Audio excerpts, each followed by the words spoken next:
You know, we spend our entire lives with ourselves, but how often do we actually stop and ask what is probably the biggest, most fundamental question there is? Who am I really? It's a question that sort of hums in the background of everything we do. And today, we're going to dig into a really profound and ancient answer to it. So, let me ask you, straight up, who are you? Your first thought might be, your name or your job. I'm a designer. I'm a doctor. Or maybe it's your mood right now. I'm tired, or I'm feeling great. But what if all of those are just temporary labels? Are they really the whole story of who you are at your very core? Because let's face it, all those identities, they're constantly shifting. Your body changes, your moods are all over the place, your roles in life evolve. But is there one constant, undeniable part of you that's been there through all of it? Well, according to the ancient wisdom of Vedanta, the answer is a huge, resounding yes, and we're going to find it. So, how do we find out what you are? Well, first, we've got to get super clear on what you are not. There's this really powerful method called Neti-Neti, which literally means not this, not this. It's a brilliant process of elimination, really. It's like peeling away all the false identities we've layered on ourselves over the years. Okay, so what's on this not this list? Well, first up, your states. You are not the waker, the dreamer, or the deep sleeper. Why? Because you're the one who is aware of all three of those states passing by. Second, your body and your mind. Now, they're incredible instruments, no doubt, but they're the tool, not the one using the tool. And third, your roles. You are not the doer of actions or the enjoyer of results.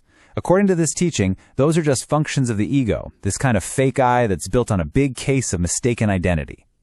So, let's pause for a second. After stripping all of that away, if you're not your body, not your mind, not your states or your roles, what on earth could possibly be left? This is where the investigation gets really interesting. And now we get to the heart of it all. After you say not this to everything that changes, what remains is the self-evident, always-on foundation of all your experiences. It's the one constant thing that has been there your entire life, without a single break. To really get what's left, let's use a fantastic metaphor. Think of your life as a movie. It's got all the drama, the comedy, the action scenes. All your thoughts, feelings, and experiences are just the scenes playing out. But you are the cinema screen. The whole movie is projected onto you, but the screen itself, it's never burned by the fires in the film. It's never drowned by the floods. It's never actually touched by any of the drama. This screen actually has a name, Sakshi, or the witness. This is the real I. It's this quiet, actionless, ever-present consciousness that basically lights up every single one of your experiences, your thoughts, your feelings, your sensations, but it remains completely untouched, completely unaffected by any of them. So, what's this witness like? What is its nature, this real you? The teachings describe it with this beautiful three-part term, Sat-Chit-Ananda. Now, this isn't three different things, but it's more like one single reality that's just being described from three different angles. Let's break it down. First, you've got Sat. This means pure, eternal existence. See, it's not that you are existent, it's that you are existence itself. It's that foundational, undeniable sense of I am that's always there before you add any labels onto it, like I am happy or I am sad. It is the screen itself, just always there. Next is Chit, and this is pure consciousness. This is the light that makes everything known. It's that simple, direct awareness of I am aware, and this consciousness, it's not some byproduct of your brain. It's the independent, self-shining reality that makes knowing anything at all possible. It's like the light from the projector hitting the screen. And finally, Ananda. Now, this word can be tricky. This doesn't mean that fleeting emotional happiness, like when you get a promotion.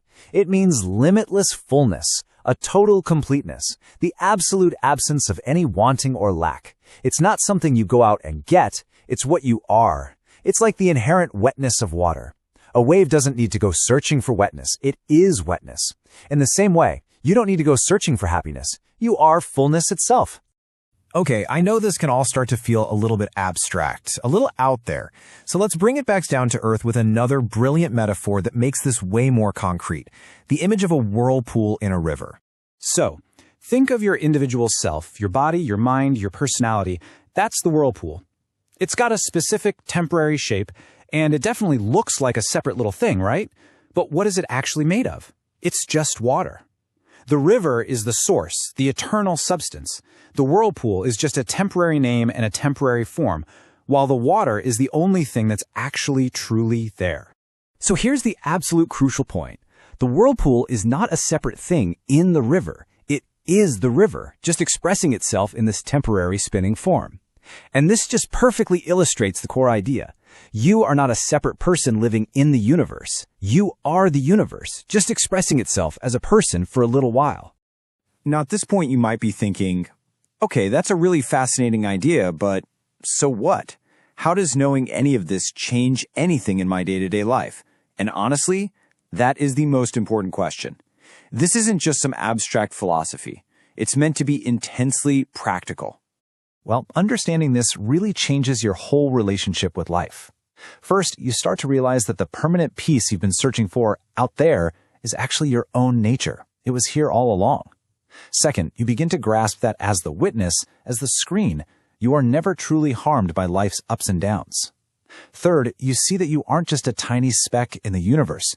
You are the one consciousness in which the entire universe appears. And finally, you recognize that you are always the unchanging subject, the silent, knowing presence, not just another object to be seen or experienced. There's a quote from the source material that just sums this whole thing up so beautifully. When you forget your real nature, the screen, the river, the witness, you turn life into this heavy burden. But by remembering this truth, you transform that very same life into a blessing. So I'll leave you with this question to really chew on. If you are not a thing in existence, but existence itself, the very awareness in which this whole world appears, how does that change the way you see everything, right now, in this moment? Thanks for joining me for this explainer.